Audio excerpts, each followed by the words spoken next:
শনিবার পশ্চিম তীরের উত্তরে কালকিলিয়া শহরে হামলা চালানোর সময় ইসরায়েলি দখলদার বাহিনীর মুখোমুখি হয় ফিলিস্তিনি প্রতিরোধ যোদ্ধারা।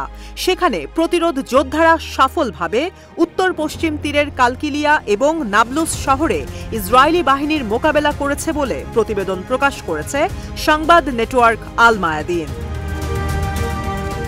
লেবানন ভিত্তিক সংবাদ মাধ্যম আল মায়াদিনের সংবাদদাতা জানিয়েছেন যে ইসরায়েলি বাহিনী পশ্চিম তীরে কালকিলিয়া শহরটিতে আবারও আক্রমণ শুরু করে।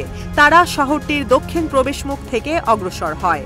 এই অভিযানের সময় প্রতিরোধ গোষ্ঠী ও ইসরায়েলি দখলদার বাহিনীর মধ্যে তীব্র সংঘর্ষ শুরু হয় এবং ব্যাপক গুলি বিনিময় হয়। এই সংঘর্ষে এক যুবক আহত হয়।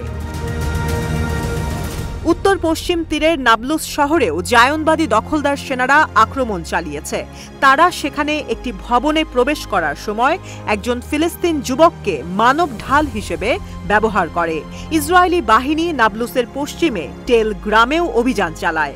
তারা ফিলিস্তিনি ও তাদের বাড়িঘরে টিয়ার গ্যাস বোমা নিক্ষেপ করে। নাবলুসের সর্বশেষ হামলাটির পূর্বে ভোরের দিকেও একটি অভিযান হয়েছিল, যে সময় ইসরায়েলি বাহিনী বেইত ইবা শহরেও হামলা চালায়। পশ্চিম তীর জুড়ে ভোরের সেই অভিযানের সময় দখলদার বাহিনী দুই মুক্তিপ্রাপ্ত বন্দীকে গ্রেপ্তার করেছে বলে স্থানীয় মিডিয়া সূত্রে জানা গেছে। ফিলিস্তিনি মিডিয়া জানিয়েছে যে ইসরায়েলি বাহিনী সকালে জারা চেকপয়েন্ট থেকে নাবলুসে হামলা চালায় এবং তারা আসিরা স্ট্রিটে অবস্থিত একটি আবাসিক ভবনে অভিযান চালানোর জন্য অনেকগুলো সামরিক যান মোতায়েন করে।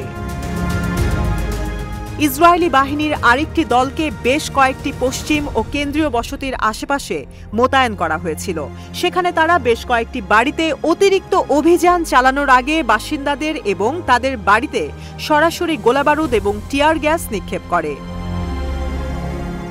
শুক্রবার দিনটির শুরুতেই ইসরায়েলি দখলদার বাহিনী নাবলুসে আক্রমণ করে এবং স্থানীয় প্রতিরোধ গোষ্ঠীদের মুখোমুখি হয়, যারা তাদের শহর, জনগণ এবং তাদের পরিচয় অক্ষুণ্ণ রাখতে দখলদার বাহিনীকে প্রতিহত করে। নাবলুসের আল কাসাম ব্রিগেড নিশ্চিত করেছে যে তাদের মুক্তিযোদ্ধারা দখলদার বাহিনীর বিরুদ্ধে বেশ কয়েকটি উচ্চ বিস্ফোরক ডিভাইস সফলভাবে বিস্ফোরণ করতে সক্ষম হয়েছে। ফিলিস্তিনের ইসলামিক জিহাদ আন্দোলনের সামরিক শাখা আল কুদস ব্রিগেড এবং নাবলুস ব্রিগেড ঘোষণা করেছে যে তাদের যোদ্ধারা নাবলুসের পুরাতন শহরে ভারী গোলাবর্ষণের মাধ্যমে অত্যন্ত সফলভাবে ইসরায়েলি আক্রমণের মোকাবেলা করেছে।